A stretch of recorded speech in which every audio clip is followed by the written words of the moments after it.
Do you like the way that Dave Roberts and the front office lined up the rotation for this series, or are you on the side with some Dodger fans that feel as if Yamamoto has had trouble against the Brewers and they should have gone in a different direction?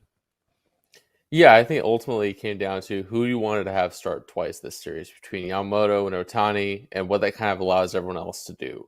Ohtani, I think they would have been able to do twice in the series, but that probably would have required him pitching games 2 and game 7. Yamamoto, you can get away with games 2 and game 6. So I think honestly it became a math problem at that point. I think Yamamoto makes a lot of sense, and obviously had the blow up start in Milwaukee this year, but has earned the right to sort of be in this sort of spot with how he pitched this season overall. And I don't think you can really go wrong when he comes to those 4 guys. Do you think part of the Shohei thing was him being a visitor and how that changes his warm-up routine? Obviously the pitcher has to be in time before before your team's hitting, but Shohei needs to be in extra time. Do you think part of that went into it? Because Doc said, no, it has nothing to do with his hitting, which I'm a little hesitant to believe that. I would argue, honestly, that impacts him more when they're at home than on the road, just because he throws that first inning. He doesn't get a chance to go into the dugout, catch his breath or anything at all. He sort of has to immediately get ready to go hit. At least when he's hitting and the next half inning he has to go pitch, they do give him a little bit more time on the pitch clock. He has a chance to catch his breath a little bit more.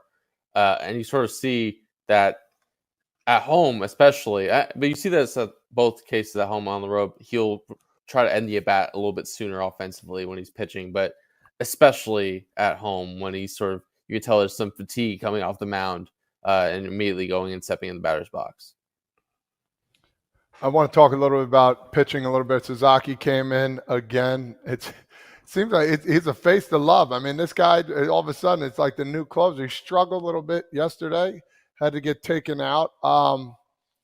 What do you think of him? Like, is this like their guy moving on forward? It seems like this is their closer for the whole rest of the playoffs. I mean, he's clearly the guy they trust, and they don't have a lot of those guys right now. But obviously, there's still a lot new with this. They're still trying to figure out how he's going to adjust all this. And you saw that last night. Like, he had those 3 innings in the NLDS Game 4 against the Phillies. Obviously, he had 3 days of rest between, but clearly there was some sort of carryover. In fact, the velocity was down, the command was off, and clearly it looked like some signs of fatigue. Will Smith even said he looked a little tired out there. This is all still so new. They're all trying to figure out how this all works.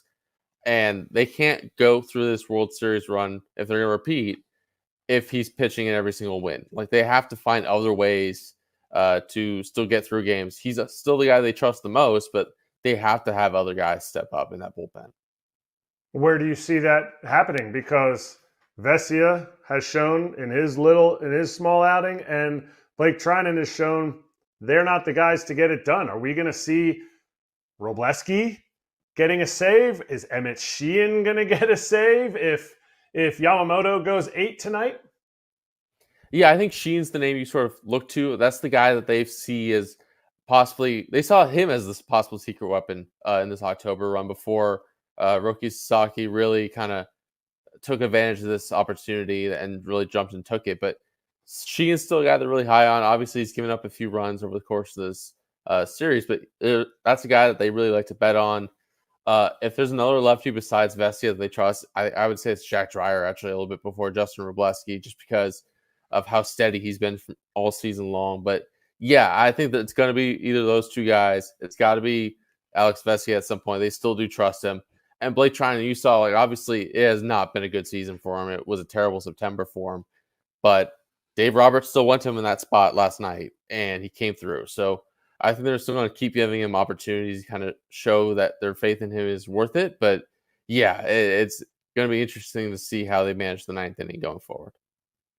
Fabian, do you feel like if we went back a year, the Dodgers have only won as people were saying, the COVID World Series. They haven't been able to get it done in the length of the series.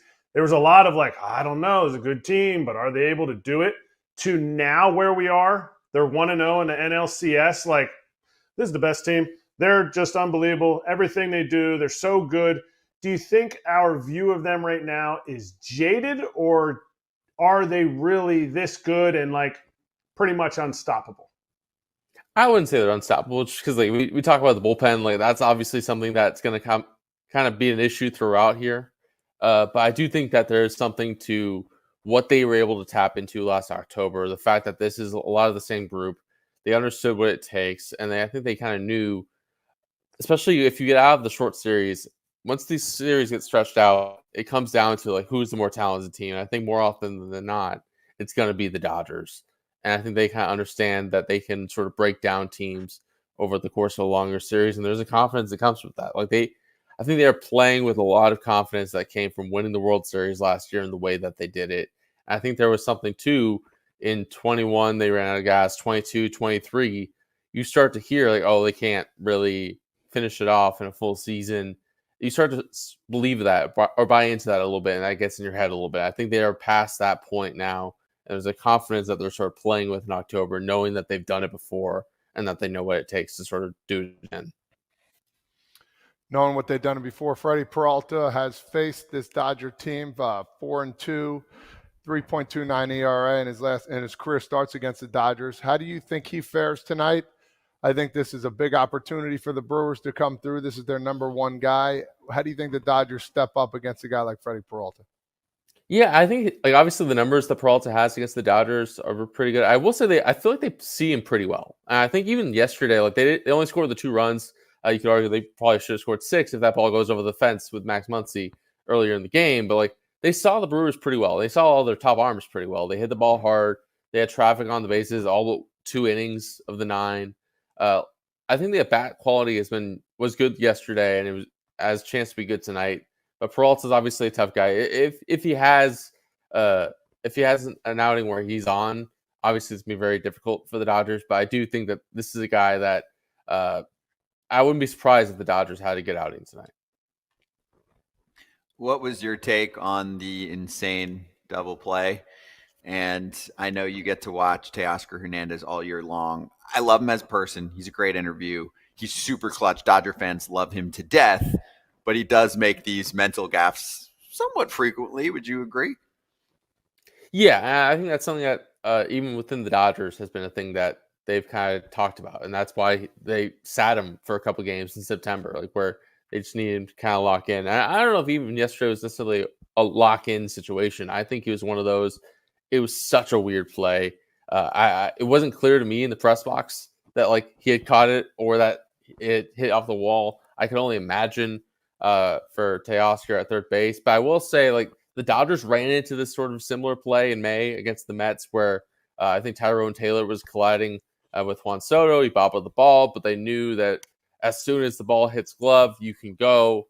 That's a situation where Teoscar Hernández did go tag up and immediately break when glove made contact, but clearly he had some sort of brain fart there in that spot. Goes back to tries to tag up again at third base, and that hesitation really is what cost the Dodgers a run. Obviously, there still would have been a double play on that play just because the other guys had retreated to the bases, but the Dodgers definitely should have come out of that spot with at least one run. This is for everyone listening right now. What are you wearing right now? And why isn't it MeUndies? Kratz, it is time for everyone to upgrade and get that super soft micro-modal glory. So good that you don't want to take it off. The reason I'm stone facing you is because that's how soft they are. It's ridiculous. Like I don't even understand what kind of material it is. It's got to be something space age for your butt. Signature, super soft, micro-modal fabric. Breathable, stretchy, unbelievably cozy. And now you can even get glow in the dark, part of the Halloween line. Right now, as a listener of FT, you can get cozy and spooky for less with deals up to 50% off at MeUndies.com/foul. Enter promo code FOUL. That's MeUndies.com/foul. Promo code FOUL for up to 50% off MeUndies. Comfort that's made for fall. Blake Snell, and everyone thinks it's unfair what the Dodgers do, but they're not the only team that could have signed Blake Snell. First off, any team can sign a pitcher for what, in the mid-hundreds? What's his current deal? And I know there's a lot of deferrals in there too, but in the mid-100s, 5 years, right? 182. 5 years, 182. 182. With deferrals, that I think makes it more like in the 150s or 160s. First off, any team can do 150s, 160s on a long-term contract. But there are other starters that were signed, and it seems like the Dodgers made the right call on this one. Even though he did miss time during the season, he looks like one of the best pitchers on the planet frequently. I mean, he's won 2 Cy Young awards, and in big moments now in the postseason, he looks like someone who is more efficient, not walking guys and just showing off his stuff. What are you seeing from him?